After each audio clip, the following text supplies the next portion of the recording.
ఇక్కడ అనేక దేవాలయాలు, ఘాట్లు, ఆధ్యాత్మిక కేంద్రాలు ఉన్నాయి. ఇవన్నీ కూడా శివారాధనకు తోడ్పడతాయి. ప్రధాన శివాలయాలు. వారణాసిలో కాశీ విశ్వనాథ దేవాలయంతో పాటు అనేక ఇతర శివాలయాలు ఉన్నాయి. మహామృత్యుంజయ దేవాలయం. ఈ ఆలయాన్ని దర్శిస్తే జనన మరణ బంధాల నుంచి విముక్తి లభిస్తుందని నమ్ముతారు.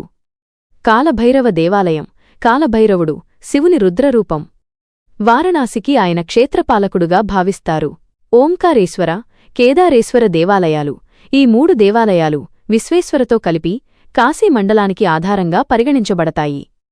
ముగింపు. వారణాసి కేవలం ఒక భౌగోళిక ప్రాంతం మాత్రమే కాదు, ఇది ఒక పవిత్ర క్షేత్రం. ఇక్కడ ఉన్న ప్రతి అణువులో శివుని ఉనికి ఉందని నమ్మకం. గంగానది. పవిత్ర జలాల్లో స్నానం, కాశీ విశ్వనాథుని దర్శనం, ఇక్కడ ప్రాణాలు విడవడం, ఇవన్నీ ఒక భక్తుడికి శివుడితో ఐక్యమయ్యే మార్గాలుగా భావిస్తారు.